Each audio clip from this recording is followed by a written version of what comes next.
నా పేరు పివి రావు. నాకు దాదాపు 40 ఏళ్ళు డయాబెటీస్ చికిత్సల అనుభవం ఉంది. ఆల్కహాల్ గురించి మాట్లాడుకోవాలంటే చాలా మంది అడుగుతూ ఉంటారనమాట. డయాబెటీస్ ఉన్నవాళ్ళు ఎంతవరకు ఆల్కహాల్ తీసుకోవచ్చు? ఆల్కహాల్ అలవాటు అనేది ఈ మధ్య కాలంలో బాగా పెరిగిపోతుంది కాబట్టి అదొక అలవాటుగా తీసుకుంటున్నారు. కాబట్టి చాలా మంది ఏమో ఆల్కహాల్ తీసుకుంటే డయాబెటీస్ వాళ్ళకి ఉపయోగంగా ఉంటుంది, వైన్ తీసుకోవాలి కానీ కొంతమంది, రెడ్ వైన్ తీసుకోవాలని కొంతమంది, వైట్ వైన్ తీసుకోవాలని కొంతమంది, ఇలా చాలా మంది చెప్పుకుంటూ ఉంటారు. కానీ ఇప్పుడు ఏ ఆల్కహాల్ అయినా కూడా అది వైన్ రూపంలో తీసుకున్నా, బీర్ రూపంలో తీసుకున్నా, విస్కీలు, రమ్ములు, జిన్నులు ఎటువంటి రూపంలో తీసుకున్నా ఆల్కహాల్ అనేది ప్రమాదకరమైన విషయమే. అది అంటే ఎంతవరకు తీసుకోవాలన్న దాంట్లో చాలా వరకు మేము చెప్పేది ఏంటంటే గ్రాముల లెక్కల్లో చెప్తాను. అంటే మగవాళ్ళు 30 గ్రాములు మించి తీసుకోకూడదు, ఆడవాళ్ళు 20 గ్రాములు మించి తీసుకోకూడదు అని చెప్తాం అనమాట. ఈ గ్రాముల్ని మనం అన్వయించుకోవాలంటే పర్సంటేజ్ లెక్కలు, ఇప్పుడు మన విస్కీ, జిన్ను, రమ్ము లాంటి వాటిలో 40% ఆల్కహాల్ ఉంటుంది అనమాట. కాబట్టి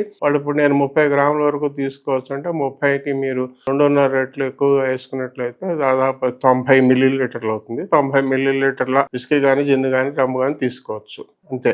ఇంకా అది మించి తీసుకోకూడదు. అలా అని చెప్పి ప్రతి ఒక్కళ్ళకి 90 మిల్లీలీటర్లు తీసుకుంటే ఎటువంటి సమస్య రాదంటానికి కూడా గ్యారంటీ లేదు. ఎక్కువ మందికి 90 మిల్లీలీటర్ల వరకు ఆ జిన్ను, రమ్ము లాంటి 40% ఆల్కహాల్ ఉన్నటువంటి పదార్థాలు తీసుకోవచ్చు అని చెప్తున్నాం. కానీ అందరికీ 100% మందికి దీనివల్ల నష్టం కలగదని చెప్పడానికి మా దగ్గర నిదర్శనాలు లేవు.